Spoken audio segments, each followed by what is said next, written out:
അർജന്റീനയെ സംബന്ധിച്ച് പട്ടികയിൽ ഒന്നാം സ്ഥാനത്താണ് ഇപ്പോൾ. കാരണം ചിലിയും പെറുവുമായിട്ടുള്ള മത്സരം സമനിലയിൽ അവസാനിച്ചതോടുകൂടി അർജന്റീന ഒന്നാം സ്ഥാനം ഇപ്പോൾ ഉറപ്പിച്ചു കഴിഞ്ഞു.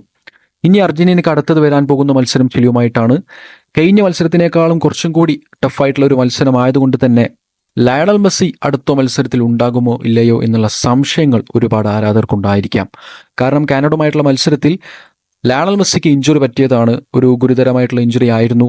അതുകൊണ്ട് തന്നെ ലയണൽ മെസ്സി ഗ്രൂപ്പ് സ്റ്റേജിലെ മത്സരങ്ങളിൽ നിന്ന് വിട്ടുനിൽക്കാൻ സാധ്യതയുണ്ടോ, അല്ലെങ്കിൽ ഗ്രൂപ്പ് സ്റ്റേജിലുള്ള ഇനി മത്സരങ്ങൾ പെറുവുമായിട്ടുള്ള മത്സരം അതുപോലെ തന്നെ ചിലിയുമായിട്ടുള്ള മത്സരത്തിൽ അദ്ദേഹം കളിക്കാനുള്ള സാധ്യതയുണ്ടോ എന്നുള്ള സംശയങ്ങളും കാര്യങ്ങളും ഉണ്ടാവും. കാരണം ഗ്രൂപ്പ് സ്റ്റേജിന് ശേഷമുള്ള മത്സരങ്ങൾ വളരെ ടഫായിരിക്കും. അതുകൊണ്ട് ആ ഒരു മത്സരത്തിലേക്ക് ലയണൽ മെസ്സിയെ മാറ്റി നിർത്താനുള്ള സാധ്യത ഉണ്ടായതുകൊണ്ട് തന്നെ ആരാധകർക്ക് ഒരുപാട് ഡൗട്ടും കാര്യങ്ങളും ഉണ്ടായിരിക്കാം. ഇനിയുള്ള മത്സരങ്ങൾ, ഇനി ബാക്കിയുള്ള 2 മത്സരങ്ങൾ, ഗ്രൂപ്പ് സ്റ്റേജിൽ ബാക്കിയുള്ള 2 മത്സരങ്ങൾ ലയണൽ മെസ്സിയുടെ സാന്നിധ്യം കളത്തിലുണ്ടാകുമോ ഇല്ലയോ എന്നുള്ളതിനെക്കുറിച്ച്. ഈ ഒരു സമയത്ത് തന്നെയാണ് പ്രസ് കോൺഫറൻസിൽ എമിലിയാനോ മാർട്ടിൻസിന്റെ അടുത്തേക്ക് ചോദ്യങ്ങൾ ഉയർന്നു വന്നത്. ലയണൽ മെസ്സിയുടെ ഇഞ്ചറിയെ കുറിച്ച് തന്നെയാണ് അദ്ദേഹത്തിനോട് പ്രസ് കോൺഫറൻസിൽ ചോദിച്ചത്. അപ്പോൾ അദ്ദേഹത്തിന്റെ മറുപടി ഇങ്ങനെയായിരുന്നു, അത് വളരെ ചെറിയ ഒരു ഇഞ്ചുറിയാണ്.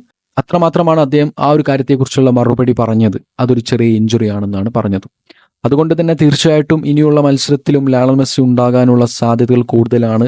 ഓക്കെ ഫ്രണ്ട്സ്, വീഡിയോ അവസാനിപ്പിക്കുന്നു. It's me scorers mind.